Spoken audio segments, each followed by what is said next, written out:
Hello students, hope you all are well and are doing well. In our last video में हम लोगों ने पढ़ा था कॉम्प्लेक्स नंबर स्टार्ट किया था सम्मिश्र संख्याएं। सम्मिश्र संख्याएं क्या होती हैं? ऐसे संख्याएं जिनको हम सम्मिश्र संख्या होती है वास्तविक संख्या और काल्पनिक संख्या से मिलकर बनी संख्या को हम सम्मिश्र संख्या कहते हैं। और काल्पनिक संख्या क्या होती है? ऐसी संख्याएं जिन्हें हम रियल नंबर लाइन पर संख्या रेखा पर रिप्रेजेंट नहीं कर पाते हैं।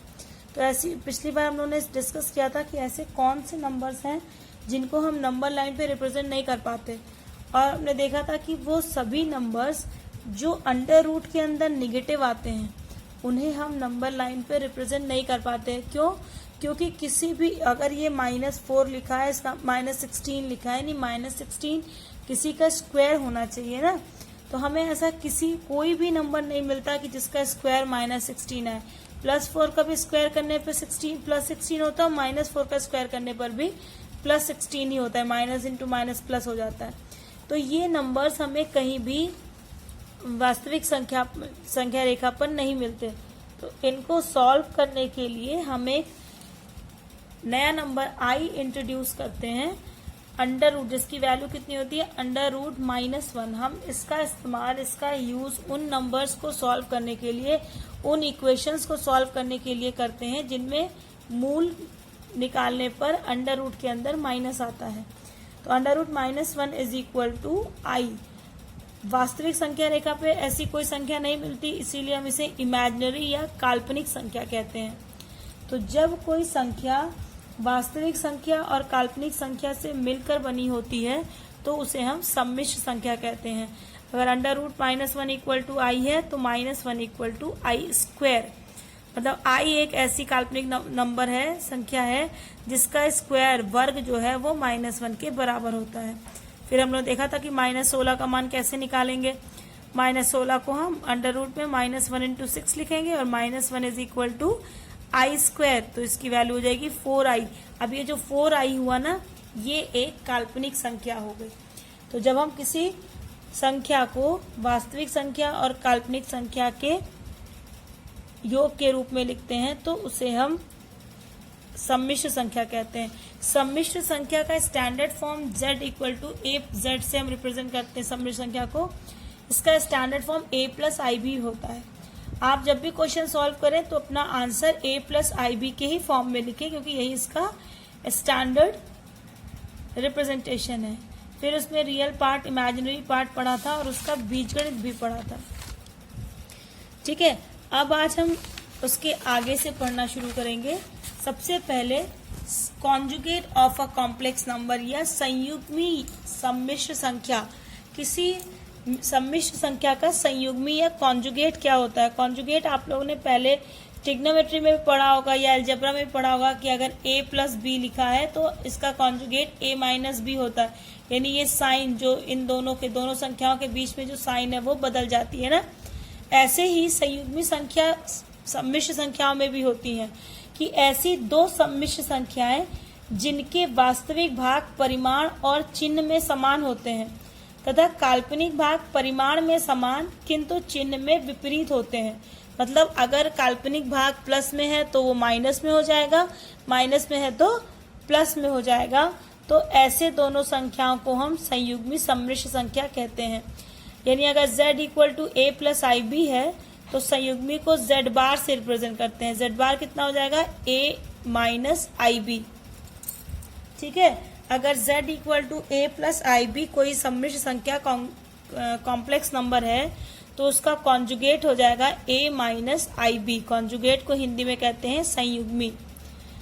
इसके कुछ प्रॉपर्टीज होती हैं, जैसे z बार का बार मतलब किसी कॉम्प्लेक्स नंबर के कॉन्जुगेट का कॉन्जुगेट कॉम्प्लेक्स नंबर के बराबर ही होता है। इसे आप बहुत सिंपली प्रूफ कर सकते हैं कि अगर z इक्वल टू a+ib है तो इसका कॉन्जुगेट क्या होगा? a-ib। a-ib मतलब हो गया a plus minus i into b, क्योंकि प्लस इंटू माइनस माइनस ही होता है। तो z bar equal to a plus minus i into b हो गया। तो अब अगर z बार का कॉन्जुगेट करेंगे तो फिर ये प्लस माइनस हो जाएगा, a minus minus i b, minus into minus plus a plus i b, फिर ये z के बराबर ही हो गया। ऐसे ही z plus z bar equal to 2 times real z मतलब रियल भाग का 2 गुना। ये आप आराम से चेक कर सकते हैं कि अगर x प्लस आई वाई है और प्लस जेड बार हो गया x माइनस आई वाई, तो plus i y minus i Y cut जाएगा, ये 2 टाइम्स x आ जाएगा, 2 टाइम्स रियल z हो गया। और अगर z माइनस जेड बार करेंगे तो x प्लस आई वाई और z बार हो जाएगा minus x minus i y, it is equal to x plus i y, minus से मल्टीप्लाई करें तो माइनस एक्स और minus minus plus i y, तो plus x minus x cut गया, तो ये हो गया 2i वाई, है ना। तो 2 times 2i imaginary of z, ठीक। z इंटू जेड बार ऐसे ही निकालेंगे आप, तो real z square plus imaginary z square यानी x square plus y square आ जाएगा ये, ठीक है। z1 प्लस z2 का bar is equal to z1 bar plus z2 bar. इसको भी खाली कुछ नहीं करना है, आप वैल्यू रखते चले जाइए। z1 प्लस z2 निकालेंगे तो a, अगर z1 equal to a plus i b है और z2 equal to c plus i d है, तो z1 प्लस z2 कितना हो जाएगा, a plus i b plus c plus i d. Real part में रियल पार्ट जुड़ गया, a plus c plus imaginary में imaginary i into b plus d. तो ये फिर से एक नया कॉम्प्लेक्स नंबर बन गया ना। हम लोगों ने पढ़ा था कि 2 कॉम्प्लेक्स नंबर का सम एक कॉम्प्लेक्स नंबर ही होता है, तो इसका कॉन्जुगेट अगर हम निकालें तो ये प्लस की साइन माइनस हो जाएगी, तो a plus c minus i into b plus d, multiply कर दिया, a plus c minus i b minus i d, minus i b को a के साथ ले लिया, माइनस आई डी को c के साथ ले लिया, तो a minus i b plus c minus i d. a minus i b किसकी वैल्यू है, z1 बार की, और c minus i d z2 bar की, यानी z1 प्लस z2 का bar is equal to z1 bar plus z2 bar. Similarly आप इसका difference भी प्रूव कर सकते हैं। मल्टीप्लीकेशन z1 इंटू z2 का bar is equal to z1 bar into z2 bar होगा, और डिवीजन भी z1 अपॉन z2 का bar is equal to z1 bar upon z2 bar. जैसे अभी हम लोगों ने प्लस के लिए प्रूफ किया है, वैसे ही आप मल्टीप्लिकेशन, डिवीजन और सब्ट्रैक्शन के लिए भी प्रूव कर सकते हैं। तो ये हो गई संयुग्मी सम्मिश्र संख्याएं, कि अगर सम्मिश्र संख्या x प्लस आई वाई दिया है तो उसका संयुग्मी क्या होगा, x माइनस आई वाई। सम्मिश्र संख्या का मापांक या modulus of a complex number. अगली एक्सरसाइज में जब आप आर्गन प्लेन पढ़ेंगे, है ना, कॉम्प्लेक्स प्लेन पढ़ेंगे, तो आपको मॉडुलस ये कैसे निकलता है ये और अच्छे से समझ में आएगा। अभी आप ये समझिए कि यदि z equal to a plus i b कोई कॉम्प्लेक्स नंबर दिया हुआ है, तो modulus of z is equal to होता है under root a square plus b square. अब चूंकि अंदर जो दोनों संख्याएं हैं वो a स्क्वायर है, b स्क्वायर है, a स्क्वायर भी हमेशा पॉजिटिव होगा, a स्क्वायर हमेशा ग्रेटर देन इक्वल टू 0 होगा, और b स्क्वायर भी हमेशा ग्रेटर देन इक्वल टू 0 होगा, कोई स्क्वायर नेगेटिव नहीं हो सकता। इसीलिए z बार की वैल्यू हमेशा पॉजिटिव होती है, नॉन नेगेटिव वैल्यू होती है इसकी वैल्यू कभी नेगेटिव नहीं हो सकती। ये रिलेशन बहुत इंपॉर्टेंट है, z into z bar is equal to mod z का स्क्वायर। ये आप बहुत आसानी से प्रूव कर सकते हैं। z कितना हो गया, x प्लस आई वाई, और z बार कितना हो गया, x माइनस आई वाई। तो a plus b, a minus b क्या होता है, a square minus b square. तो it is equal to x square minus इसका स्क्वायर करेंगे तो आई स्क्वायर वाई स्क्वायर होगा। It is equal to x square, और आई स्क्वायर की वैल्यू होती है -1, है ना, आई स्क्वायर की वैल्यू -1 होती है, तो ये हो जाएगा minus into minus plus y square, ठीक है, x square plus y square. X square plus y square क्या है, देखो यहाँ से अगर मॉड जेड का स्क्वायर कर दें तो ये अंडर रूट हट जाएगा। यहाँ हमने a प्लस आई बी लिया है, और यहाँ भी आप a प्लस आई बी ले सकते हैं भी, तो यहाँ मैंने x और y ले लिया, ठीक है। तो z into z bar is equal to mod z का स्क्वायर होता है। अब गुणात्मक प्रतिलोम पिछले वीडियो में हमने कहा था कि हम एक्सरसाइज करने से पहले गुणात्मक प्रतिलोम निकालना सीखेंगे। गुणात्मक प्रतिलोम क्या होता है कि अगर कोई सम्मिश्र संख्या z equal to a plus i b है तो उसके लिए हमें हमेशा 1/z या उसे हम z इनवर्स लिखते हैं मिलता है, सच दैट कि z इंटू 1/z या z इंटू z इनवर्स जो है वो 1 के बराबर हमेशा होना चाहिए। तो अगर z into z inverse is equal to 1 है तो z इनवर्स इक्वल टू कितना हो जाएगा, 1/z हो जाएगा। तो it is equal to 1/a plus i b, z की वैल्यू रख दी। अब अभी हमने वीडियो की स्टार्टिंग में कहा था कि हमको हमेशा कॉम्प्लेक्स नंबर को x प्लस आई वाई के फॉर्म में ही रखना चाहिए।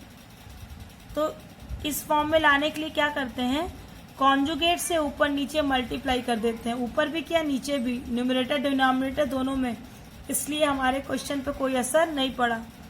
तो 1 into a minus i b हो गया, और नीचे a plus b into a minus b, a square minus i b का स्क्वायर।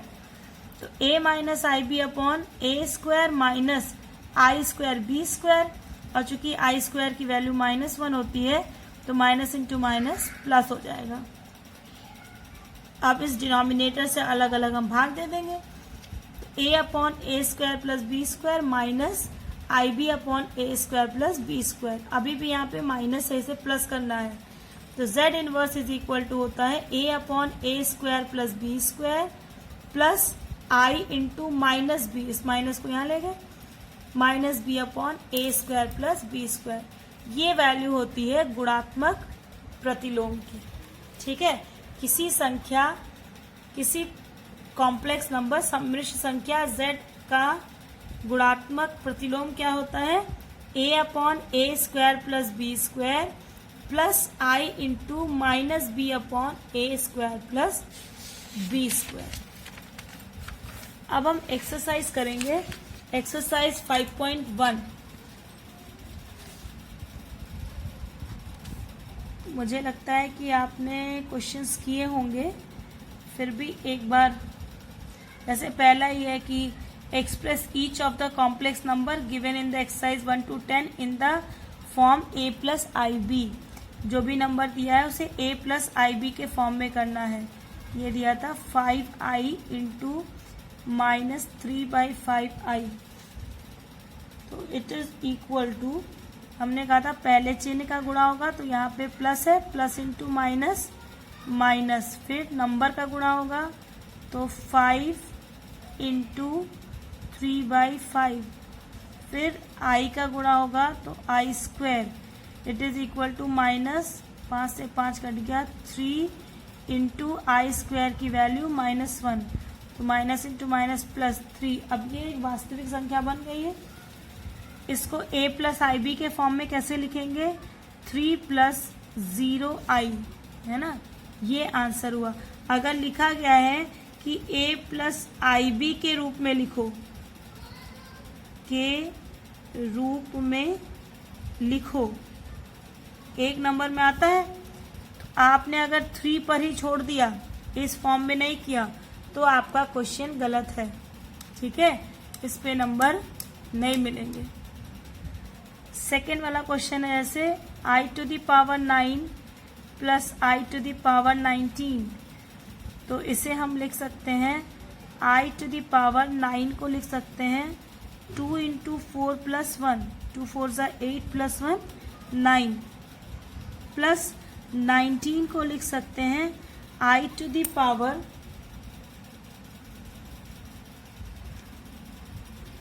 4 इंटू 4 प्लस 3, है ना।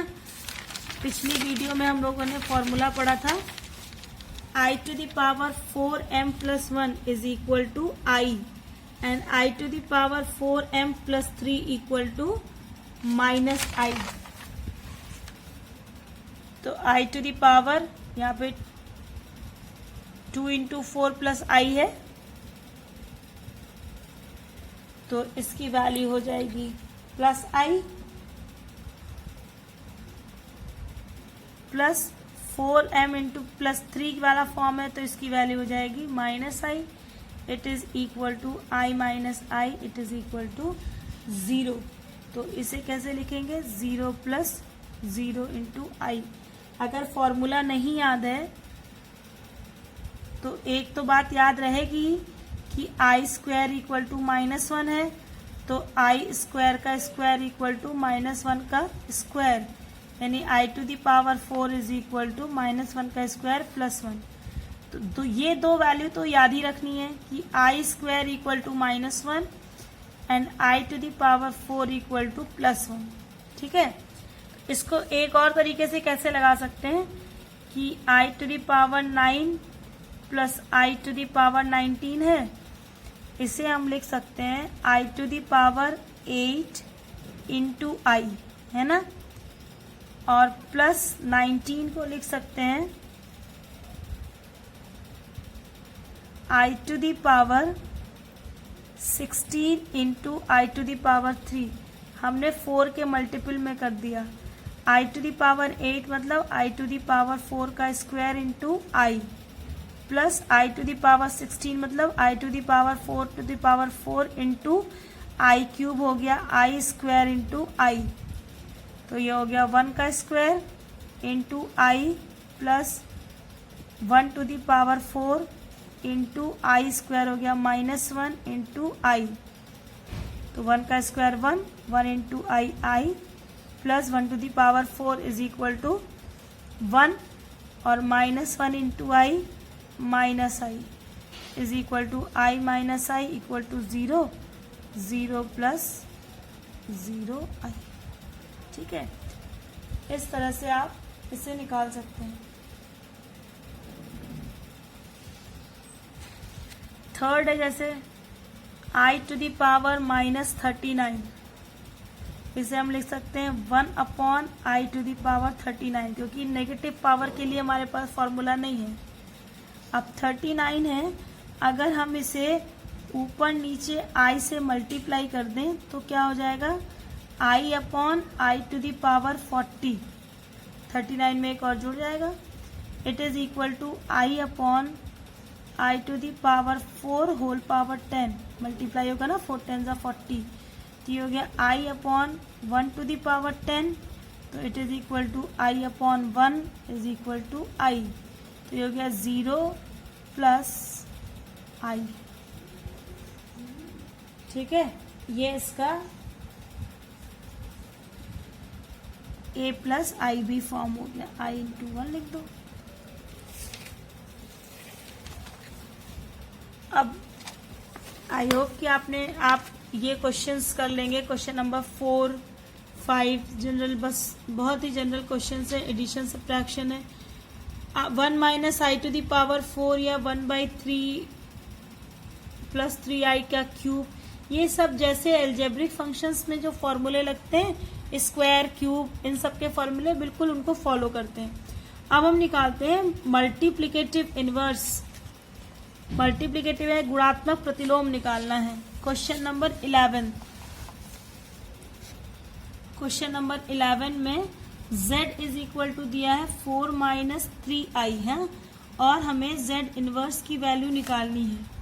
तो हम जानते हैं कि z inverse is equal to 1 upon z, so it is equal to 1 upon 4 minus 3i। क्या करेंगे अगले स्टेप में कि हम इसे कॉन्जुगेट से मल्टीप्लाई कर देंगे। कितना होगा कॉन्जुगेट इसका, 4 माइनस 3i है, तो इसका कॉन्जुगेट होगा 4 प्लस 3i। तो 4 प्लस 3i से गुणा किया और 4 प्लस 3i से ही भाग कर दिया, तो कोई असर नहीं हुआ। It is equal to 4 plus 3i upon, यहाँ क्या हो जाएगा, a plus b, a minus b का फॉर्मूला लगेगा, a स्क्वायर मतलब 4 का स्क्वायर माइनस 3i का square, it is equal to 4 plus 3i upon 16, और ये हो जाएगा minus 9i square, it is equal to 4 plus 3i upon 16 plus 9, क्योंकि i square is equal to -1। ठीक है, तो it is equal to 4 plus 3i upon 16 plus 9 25, it is equal to 4/25 plus i 3/25। ये z inverse की value होगी, गुणात्मक प्रतिलोम। ठीक है, 4/25 प्लस आई इंटू 3/25। ये कॉन्जुगेट निकालना हो गया। एक क्वेश्चन है माइनस आई का conjugate, question number 13। z is equal to minus i दिया है और z इनवर्स निकालना है। ये भी एक कॉम्प्लेक्स नंबर है। z inverse is equal to 1/z, तो ये हो गया 1/-आई। तो माइनस आई है, इसका कॉन्जुगेट प्लस आई हो जाएगा, तो 1/-आई को प्लस आई और से मल्टीप्लाई और डिवाइड कर दिया, तो it is equal to i upon minus i का square. So i upon minus of -1 is equal to i upon 1 is equal to i. ठीक है, a प्लस आई बी के फॉर्म में अगर लिखना है तो 0 प्लस आई इंटू 1। ये z इनवर्स की वैल्यू हो गई। क्लियर है? इस तरह से हम गुणात्मक प्रतिलोम निकालते हैं। क्वेश्चन नंबर 14 देखने में थोड़ा बड़ा सा लग रहा है, लेकिन क्वेश्चन में कुछ है नहीं। ये दिया है कि express the following expression in the form of a plus i b. Question number 14, इसको a प्लस आई बी के फॉर्म में करना है, लेकिन इस तरह के क्वेश्चंस बहुत पूछे जाते हैं।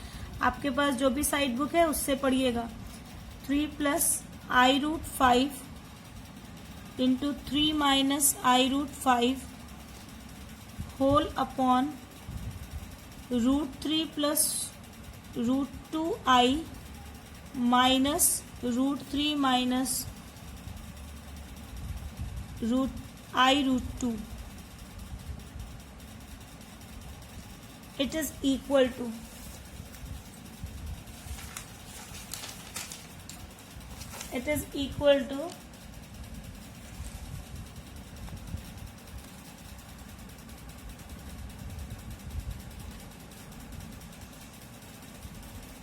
ऊपर a plus b a minus b लिखा है, a plus b a minus b a square minus b square, मतलब 3 का स्क्वायर माइनस आई रूट 5 का स्क्वायर अपॉन, यहाँ पे तो मल्टीप्लाई की साइन लगी है, खोल देते हैं, √3 प्लस √2i माइनस √3 और minus minus plus I √2।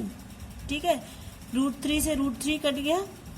It is equal to 3 का स्क्वायर 9 और यहाँ पे √5 का स्क्वायर 5 और ये आई स्क्वायर होगा तो आई स्क्वायर इक्वल टू -1 यानी 9 plus 5 whole upon 2√2i, √2i into √2i, 2√2i हो गया। तो 9 plus 5 is equal to 14 upon 2√2i। लेकिन अभी हम लोग बात कर रहे थे कि नंबर को हमेशा a प्लस आई बी के फॉर्म में लिखना चाहिए, आई को ऊपर होना चाहिए। तो क्या करेंगे, ऊपर नीचे हम आई से मल्टीप्लाई कर देंगे। 14 into i upon 2√2 into i into i. ठीक है, तो ये हो गया 14i अपॉन 2√2i square. It is equal to 14i अपॉन 2√2 और आई स्क्वायर की वैल्यू -1, तो 14i अपॉन -2√2। It is equal to 0 minus i, ये कट जाएगा, 2 7 14, तो 7 अपॉन √2। ठीक है, ये हो गया आपका आंसर। तो इस तरह से आप पहली एक्सरसाइज कंप्लीट कर लीजिए। नेक्स्ट वीडियो में हम लोग आर्गन प्लेन या कॉम्प्लेक्स प्लेन पढ़ेंगे। कॉम्प्लेक्स प्लेन क्या होता है? कॉम्प्लेक्स प्लेन जैसे हम नंबर्स को, वास्तविक संख्याओं को कार्तीय तल पे लिखते हैं ना, एक एक्सिस पे एक एक्सिस एक्स एक्सिस होता है, दूसरा एक्सिस वाई एक्सिस होता है। अब यहाँ पर जो कॉम्प्लेक्स नंबर है उसमें एक पार्ट रियल होता है, एक पार्ट इमेजिनरी होता है। तो हम एक ऐसा प्लेन बनाते हैं जिसमें एक लाइन, ये अगर एक्स वाई प्लेन की तरह ही बनाए तो ये जो हमारा एक्स एक्सिस होता था ये एक्चुअली रियल एक्सिस हो जाता है आर्गन प्लेन में, और जो हमारा वाई एक्सिस होता है उस पे हमारा इमेजिनरी पार्ट आ जाता है। ठीक है, तो इससे फिर एंगल के रोटेशन पर भी फर्क पड़ता है। एंगल एक बार यहाँ से यहाँ तक रोटेट करता है, फिर यहाँ से यहाँ तक रोटेट करता है, यानी पूरा 360 हम नहीं जाते, फिर एक बार प्लस में 180 जाते हैं और एक बार माइनस में 180 जाते हैं। तो खैर इस प्लेन के बारे में हम बहुत डिटेल में पढ़ेंगे नेक्स्ट वीडियो में। तब तक आप एक्सरसाइज 1 कंप्लीट कीजिए 5.1, और इससे रिलेटेड, इस एक्सरसाइज से रिलेटेड जितने भी क्वेश्चंस आपको मिलते हैं आपके साइड बुक में, उन सबको सॉल्व कीजिए। Till then, good bye.